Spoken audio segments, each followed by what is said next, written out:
Apa itu liturgi dalam Gereja Katolik? Liturgi adalah serangkaian ibadah resmi dan upacara yang digunakan dalam penyembahan kepada Allah, termasuk misa, sakramen, dan doa harian. Liturgi dalam Gereja Katolik adalah inti dari kehidupan iman umat. Sebagai bentuk penyembahan publik dan resmi yang dipersembahkan kepada Allah oleh gereja, liturgi mencakup seluruh tindakan yang memuliakan Allah, memperdalam hubungan manusia dengannya, dan mengarahkan umat menuju keselamatan. Dalam dokumen gereja, terutama konstitusi tentang liturgi suci, Sacrosanctum Concilium, dari Konsili Vatikan II, liturgi disebut sebagai puncak dan sumber kehidupan gereja. Namun, apa sebenarnya liturgi itu, dan mengapa begitu penting dalam Gereja Katolik? Berikut adalah penjelasan mendalam mengenai liturgi, mencakup definisi, dasar teologis, tujuan, bentuk, elemen utama, dan peran liturgi dalam kehidupan umat Katolik. 1. Pengertian liturgi. Secara etimologis, kata liturgi berasal dari bahasa Yunani liturgia, yang berarti pekerjaan publik atau pelayanan kepada masyarakat.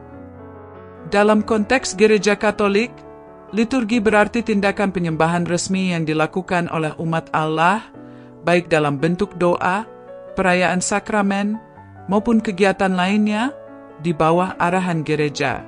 Liturgi adalah sarana di mana umat beriman berpartisipasi dalam misteri Kristus, khususnya misteri penebusan melalui sengsara, wafat, dan kebangkitannya. Dengan kata lain, liturgi adalah bentuk ibadah resmi yang dirayakan bersama oleh gereja sebagai tubuh Kristus, dengan Kristus sendiri hadir dan bertindak sebagai kepala. 2. Dasar teologis liturgi. Liturgi sebagai karya Allah. Liturgi bukan hanya karya manusia, melainkan karya Allah sendiri yang melibatkan umat manusia. Dalam setiap liturgi, Kristus hadir dan bekerja melalui tanda-tanda sakramental. Ia hadir dalam sabdanya, sakramen-sakramen, doa umat, dan kehadiran rohani di dalam komunitas. Liturgi sebagai partisipasi dalam misteri Kristus. Liturgi membawa umat ke dalam misteri Kristus, terutama misteri Paskahnya. Melalui liturgi, umat mengambil bagian dalam karya penyelamatan Allah yang diwujudkan melalui Kristus. Oleh karena itu, setiap perayaan liturgi adalah perayaan iman dan kasih Allah kepada umatnya. Liturgi sebagai persekutuan dengan gereja universal. Liturgi bukan hanya perayaan lokal, tetapi juga persekutuan dengan gereja universal. Setiap kali liturgi dirayakan, umat Katolik di seluruh dunia bersatu dalam iman yang sama, menyembah Allah dalam roh dan kebenaran. 3. Tujuan liturgi. Liturgi memiliki beberapa tujuan penting dalam kehidupan umat Katolik. Memuliakan Allah. Tujuan utama liturgi adalah memberikan kemuliaan kepada Allah. Melalui doa, pujian, dan perayaan sakramental, umat Katolik menyembah Allah yang kudus dan berdaulat. Penyucian umat. Liturgi adalah sarana rahmat, di mana umat menerima penyucian melalui doa dan sakramen. Sakramen-sakramen seperti Ekaristi dan baptisan merupakan bagian penting dari liturgi yang memberikan rahmat ilahi kepada umat. Menguatkan iman. Liturgi membantu umat mendalami iman mereka. Melalui sabda Allah, doa, dan simbol-simbol liturgi, umat memahami lebih dalam misteri iman mereka. Membangun komunitas gereja. Liturgi memperkuat ikatan komunitas gereja. Ketika umat berkumpul untuk merayakan liturgi, mereka membangun persatuan sebagai tubuh Kristus. 4. Jenis-jenis liturgi dalam Gereja Katolik.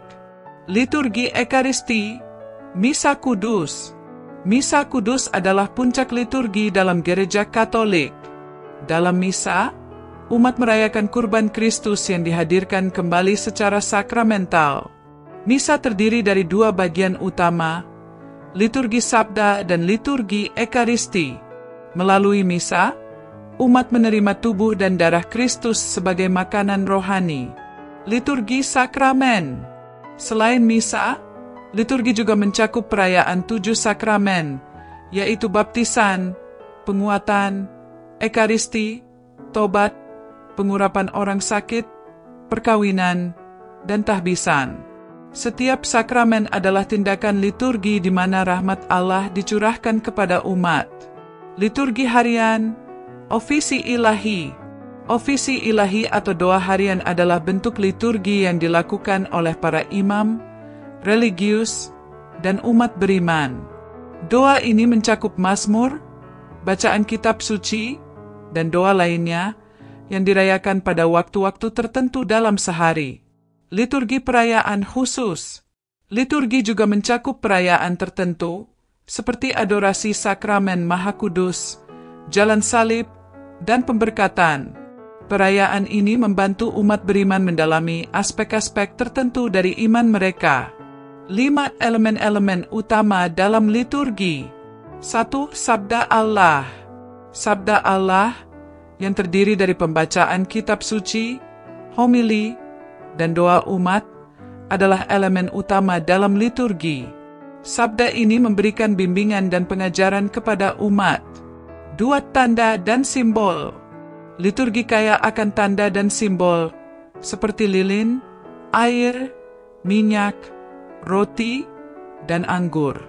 Tanda-tanda ini memiliki makna teologis yang mendalam dan membantu umat memahami misteri iman. 3. Musik dan nyanyian. Musik liturgi adalah bagian integral dari perayaan liturgi. Nyanyian liturgi, seperti mazmur tanggapan, ordinarium misa, dan himne, memperkaya pengalaman liturgi. 4. Doa dan tindakan liturgis. Doa-doa, seperti doa syukur agung dan doa umat, serta tindakan seperti berlutut, berdiri, dan memberi salam damai, adalah bagian penting dari liturgi yang menunjukkan partisipasi umat. 6. Liturgi sebagai sumber kehidupan gereja. Dalam ajaran gereja Katolik, liturgi disebut sebagai sumber dan puncak kehidupan gereja. Ini berarti bahwa semua aktivitas gereja bermula dari liturgi dan diarahkan kembali kepada liturgi.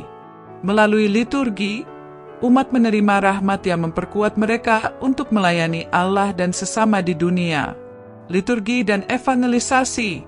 Liturgi tidak hanya memperkuat iman umat, tetapi juga menjadi sarana evangelisasi. Perayaan liturgi yang indah dan penuh makna dapat menarik orang lain untuk mengenal iman Katolik. Liturgi dan kehidupan pribadi. Liturgi memberikan dasar bagi kehidupan doa pribadi umat. Dengan mengikuti liturgi, umat diajak untuk merenungkan misteri Allah dan menerapkannya dalam kehidupan sehari-hari. 7. Tantangan dan pembaruan dalam liturgi. Seiring perkembangan zaman, liturgi gereja menghadapi tantangan, seperti kurangnya partisipasi aktif dari umat, kekurangan pemahaman teologis, atau adaptasi terhadap budaya lokal. Konsili Vatikan II memberikan pedoman penting untuk pembaruan liturgi, dengan menekankan partisipasi aktif umat, penggunaan bahasa lokal, dan penyederhanaan ritus tanpa kehilangan makna teologisnya. Kesimpulan, liturgi dalam gereja Katolik adalah perayaan iman yang mendalam, di mana umat beriman mengambil bagian dalam misteri Kristus dan menerima rahmat Allah. Sebagai bentuk penyembahan resmi, liturgi mengarahkan umat untuk memuliakan Allah, menyucikan diri, dan membangun komunitas gereja. Melalui berbagai bentuk liturgi, seperti misa, sakramen, dan doa harian, umat Katolik mengalami kehadiran Allah dalam hidup mereka. Liturgi bukan hanya sebuah ritus, tetapi panggilan untuk hidup dalam kasih Allah dan berbagi rahmat-Nya dengan sesama. Sebagai sumber dan puncak kehidupan gereja, liturgi menjadi landasan yang kokoh bagi iman dan misi gereja di dunia.